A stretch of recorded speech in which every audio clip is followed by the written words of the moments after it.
Assalamualaikum warahmatullahi wabarakatuh. Mata kuliah artikel ilmiah dirancang untuk membekali Anda dengan keterampilan dalam menulis artikel ilmiah, yang merupakan salah satu bentuk tugas akhir program sarjana sebagai syarat kelulusan bagi mahasiswa program sarjana akuntansi di universitas terbuka. Menulis artikel ilmiah merupakan kemampuan kompleks yang menuntut pengetahuan, latihan siklikal, dan wawasan dari berbagai sumber bacaan. Dalam mata kuliah ini, Anda akan dibimbing oleh pembimbing untuk menghasilkan sebuah artikel ilmiah berdasarkan kajian atau penelitian yang mengikuti kaidah penulisan ilmiah. Artikel yang dihasilkan wajib bebas plagiasi dan memenuhi standar akademik yang berlaku. Mata kuliah ini sangat menekankan pentingnya etika dan integritas akademik untuk mendukung kualitas serta reputasi Anda sebagai seorang sarjana. Artikel ilmiah Anda nanti jika lulus dengan nilai 75 sampai dengan 84, maka akan diunggah di repositori UT. Sedangkan jika nilai lebih besar dari 85 akan diunggah di repositori RAMA. Melalui bimbingan dan tutorial, Anda diharapkan dapat menyusun artikel ilmiah yang layak publikasi dengan target kelulusan sebagai berikut. Nilai kelulusan minimal 75, tingkat kesamaan atau similarity maksimal 30%, kemudian deteksi kecerdasan buatan atau AI itu maksimal 30%.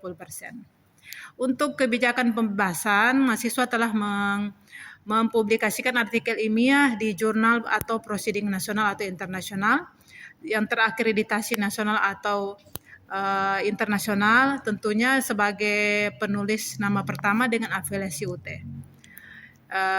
Dapat mengajukan pembebasan dari kewajiban tugas mata kuliah artikel ilmiah dengan melaporkan kepada pembimbing dan mengupload link artikel publikasinya di bagian pengumpulan tugas di e-learning mata kuliah ini. Adapun gambaran umum aktivitas belajar yang mana yang pertama yaitu belajar mandiri dan tugas, kemudian ada beberapa tugas yang harus dikerjakan secara mandiri yang terdiri atas tugas 1, kemudian di dalam tugas 1 itu menyusun 1 judul artikel, kemudian mencari dan membaca merangkum minimal 10 referensi yang diterbitkan dalam 5 tahun terakhir, kemudian menyusun metode penelitian yang digunakan dan menyusun referensi dari bahan yang diajukan. Kemudian mengerjakan di dalam kertas kerja tugas 1 yang sudah terlampir. Kemudian tugas 2 itu memperbaiki tugas 1 yang telah dikerjakan sebelumnya. Kemudian ada tugas 3 menulis draft artikel ilmiah secara lengkap. Kemudian di dalam tugas 4 memperbaiki draft artikel lengkap pada tugas 3 berdasarkan masukan dari pembimbing. Tentunya di dalam mata kuliah ini berperan serta secara aktif dalam tutorial bimbingan melalui tutorial online, dilaksanakan asinkronus sebanyak 10 kegiatan belajar, kemudian tutorial webinar dilaksanakan secara sinkronus atau tatap muka secara online sebanyak 4 sesi dengan durasi 2 jam atau 120 menit per sesi. Adapun skema aktivitas belajar mata kuliah artikel ilmiah dapat dilihat pada bagan yang tertera. Kemudian untuk proses belajar itu sendiri, dalam proses pembelajaran mata kuliah ini tentunya mahasiswa diajarkan untuk bagaimana bisa menyusun artikel ilmiah dengan baik dan benar dari beberapa sesi-sesi yang telah ditentukan sebelumnya.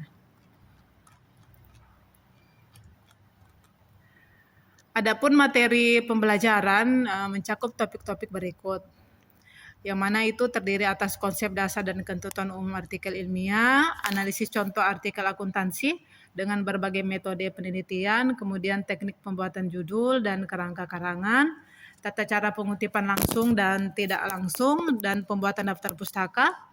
Kemudian dasar-dasar penelitian yang terdiri atas latar belakang, rumusan masalah, tujuan dan manfaat. Kemudian kajian teori, kerangka pemikiran dan perumusan hipotesis. Jenis pendekatan penelitian yang terdiri atas kuantitatif, kualitatif ataupun campuran. Kemudian operasional variabel dan indikator penelitian. Teknik pengumpulan data berupa instrumen, prosedur, validitas, dan juga etika penelitian. Kemudian teknik analisis data yaitu terdiri dari statistik deskriptif, regresi, dan juga coding atau kualitatif. Selamat belajar dan mengikuti bimbingan mata kuliah artikel ilmiah. Sukses untuk kita semua. Billahi taufiq wal hidayah. Assalamualaikum warahmatullahi wabarakatuh.